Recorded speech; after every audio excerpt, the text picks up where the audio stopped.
Hi friends, आपके kitchen में 4 ऐसी चीजें होती हैं जिन्हें 90% लोग सिर्फ टेस्ट के लिए यूज करते हैं। अगर उसका काढ़ा बना के यूज किया जाए तो वो हमारी बॉडी में डिटॉक्स के लिए, नेचुरल क्लींजिंग के लिए, या फिर आपको कोई यूरिन की प्रॉब्लम आ रही है तो उसमें बहुत ज्यादा हेल्प करता है और साथ ही साथ आपके डाइजेशन को भी बूस्ट करता है। अगर आपके यूरिन में झाग आ रहा है, बार बार यूरिन जाना पड़ता है, यूरिन में से स्मेल आ रही है, या पूरी नींद लेने के बाद भी आपकी बॉडी टायर्ड महसूस होती है, तो इसको नॉर्मल नहीं समझना है। कई लोग सोचते हैं कि मैंने पानी कम पिया होगा इसलिए यूरिन में से स्मेल आ रही है या यूरिन में झाग आना एक नॉर्मल बात है। लेकिन दोस्तों, अगर ये साइंस बार बार आ रहे हैं तो इट मींस आपकी बॉडी में टॉक्सिन लोड इकट्ठा हो रहा है, या फिर डाइजेशन में वीकनेस आ रही है, या फिर कोई यूरिन की प्रॉब्लम या किडनी में अर्ली स्ट्रेस के सिग्नल भी हो सकते हैं। आज मैं आपको एक सिंपल सा काढ़ा बताऊंगी जिसमें हमारी घर की इंग्रेडिएंट्स जैसे सौंफ, जीरा, धनिया और हल्दी को यूज करेंगे। ये काढ़ा किडनी को डायरेक्टली क्योर नहीं करता है, बल्कि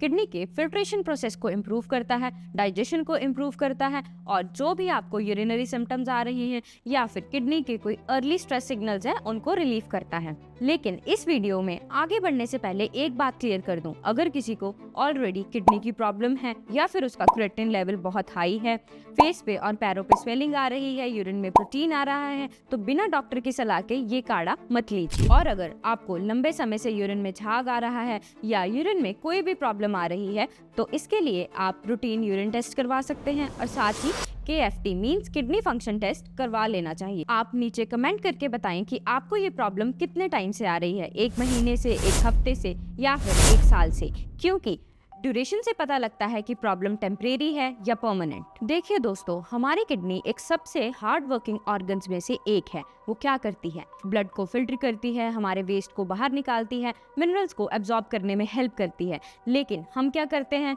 हम बाहर का खाना खाते हैं, एक्स्ट्रा नमक खाते हैं, प्रोसेस्ड फूड खा रहे हैं, पानी कम पीते हैं। लेकिन जब किडनी पर प्रेशर आने लगता है तो वो हमें सिम्टम देती है, जैसे यूरिन में से स्मेल आ रही है, यूरिन में जलन हो रही है, यूरिन में झाग आ रहा है, और धीरे धीरे ये चीजें बढ़कर उसको क्रॉनिक प्रॉब्लम में कन्वर्ट कर देती हैं। आयुर्वेदा में इस टॉक्सिन लोड को एक तरीके से समझाया जाता है जिसको हम आमा कहते हैं। आमा का मतलब होता है शरीर में अधपचा वेस्ट। जब ये बॉडी में इकट्ठे होना शुरू हो जाता है तो ये हमारे डाइजेशन को वीक कर देता है, इम्यूनिटी को कमजोर कर देता है और बॉडी में इन्फ्लेमेशन को इंक्रीज करना शुरू कर देता है, जिसकी वजह से किडनी को काम करने के लिए एक्स्ट्रा प्रेशर लगाना पड़ता है। अब सवाल आता है कि इसको हम नेचुरली सपोर्ट कैसे करें। तो इसके लिए मैं आज आपको एक काढ़ा बताऊंगी जिसके लिए हमें चाहिए आधा टीस्पून जीरा, आधा टीस्पून सौंफ, आधा टीस्पून धनिया और आधा टीस्पून हल्दी पाउडर, और उसके साथ हमें चाहिए 3 से 4 कप पानी। सबसे पहले हम ये समझते हैं कि ये इंग्रेडिएंट्स हमारी बॉडी पे काम कैसे करेंगे। सबसे पहले हम बात करते हैं जीरा की। जीरा हमारी बॉडी में डाइजेशन को बूस्ट करता है और मेटाबॉलिज्म को बूस्ट करता है, जिससे इन्फ्लेमेशन कम होती है। नंबर 2 पे हम बात करते हैं धनिया। धनिया अपने कूलिंग इफेक्ट के साथ यूरिनरी सिस्टम को सूद करता है। नंबर 3 पे हम बात करते हैं सौंफ की। सौंफ नेचुरली ठंडी होती है जो हमारी बॉडी में कूलिंग इफेक्ट लाती है और शरीर में बढ़े हुए पित्त को शांत करती है। और हल्दी में होता है करक्यूमिन जो अपने एंटी इन्फ्लेमेटरी प्रॉपर्टी और एंटीऑक्सीडेंट प्रॉपर्टी के साथ शरीर को बेटर बनाने में हेल्प करता है। इन सब इंग्रेडिएंट्स के साथ हमारी बॉडी में इन्फ्लेमेशन कम होती है, डाइजेशन स्मूथ होता है और साथ ही साथ मेटाबॉलिज्म को भी ये बूस्ट करने में हेल्प करती है, जिससे बॉडी का क्लींजिंग प्रोसेस बहुत ही बेटर तरीके से काम करता है। लेकिन एक इम्पॉर्टेंट बात यहाँ पे ये है कि हल्दी हर किसी के लिए सेफ नहीं होती है। जिनको गॉल ब्लैडर में प्रॉब्लम है या किसी को किडनी में ऑलरेडी प्रॉब्लम डायग्नोज हो चुकी है या फिर किसी को लिवर की प्रॉब्लम आ रही है, तो उसमें हल्दी को हमें प्रॉपर क्वांटिटी में लेना चाहिए। इसीलिए इस काढ़े में भी हम सिर्फ आधा टीस्पून हल्दी ही डालेंगे। अब इस काढ़े को बनाने के लिए ध्यान से सुनिए। हम सबसे पहले 3 से 4 कप पानी लेंगे, उसमें आधा टीस्पून जीरा, आधा टीस्पून धनिया, आधा टीस्पून सौंफ और आधा टीस्पून हल्दी पाउडर डालेंगे। इसको धीमी आंच पर हम बॉईल करेंगे। जब 1 कप हमारे पास रह जाएगा तब हम इसको छानकर एक ग्लास में डाल लेंगे और इसको गुनगुना होने तक 5 से 7 घूंट में इसको पी लेंगे।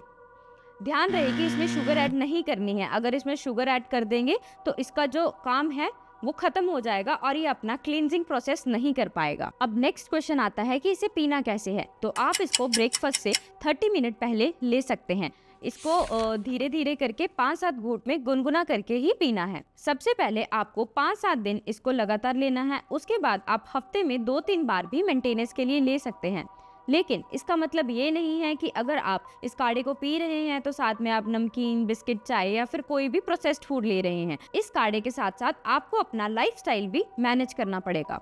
किडनी सपोर्ट के लिए आपको कुछ चीज़ें कंट्रोल भी करनी पड़ेंगी, जैसे ज़्यादा नमक नहीं खाना है, प्रोसेस्ड फूड नहीं लेना है, पेन किलर्स नहीं लेनी है या फिर प्रोटीन शेक का ओवर यूज़ नहीं करना है। अगर यूरिन में झाग आ रहा है तो आप हाई प्रोटीन चीज़ें जैसे पनीर हो गया, सोया के प्रोडक्ट्स हो गए या फिर स्पिनच, आप इनको अवॉइड कर सकते हैं। अगर आपके यूरिन में स्मेल आ रही है तो आप अपनी वाटर इनटेक क्वांटिटी को बढ़ा सकते हैं। लेकिन इफ़ ये सिम्टम्स आपको कॉन्टिन्यूसली आ रहे हैं तो सेल्फ ट्रीटमेंट में अपना टाइम वेस्ट मत कीजिए। आप अपने किडनी फंक्शन टेस्ट करवाइए, यूरिन रूटीन टेस्ट करवाइए और डॉक्टर के पास जाके एक प्रॉपर सलाह लीजिए।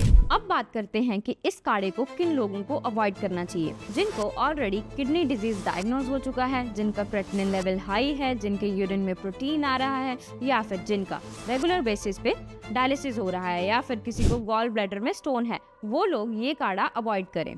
अगर आप ब्लड थिनर्स का यूज कर रहे हैं या फिर कोई प्रेगनेंसी है या आप ब्रेस्ट फीड कर रहे हो तो उन लोगों को ये काढ़ा डॉक्टर की सलाह से ही लेना चाहिए। एंड स्पेशली जिन लोगों को टर्मरिक से एलर्जी होती है वो बिना डॉक्टर की सलाह के ये काढ़ा मत लें। अगर आपको फीवर है, यूरिन में बर्निंग है, यूरिन में ब्लड आ रहा है तो ये काढ़ा नहीं, डॉक्टर ही प्रायोरिटी है। तो दोस्तों, धनिया, जीरा, सौंफ और हल्दी, ये छोटी छोटी चीज़ें आपकी बॉडी में बिग ट्रांसफॉर्मेशन कर सकती हैं। आपके डाइजेशन को स्मूथ कर सकती हैं, इन्फ्लेमेशन को कम कर सकती हैं, इवन आपकी यूरिनरी हेल्थ और किडनी हेल्थ को भी सपोर्ट कर सकती हैं। अगर आपको वीडियो यूजफुल लगी हो तो इसको शेयर करें और अपने फैमिली मेम्बर्स में भी शेयर करें और कमेंट करके बताएं कि आपको ये प्रॉब्लम कितने टाइम से आ रही है। मिलते हैं अगली वीडियो में, तब तक अपना ध्यान रखिए, खूब पानी पीजिए और किडनी के सिम्टम्स को इग्नोर ना करिए।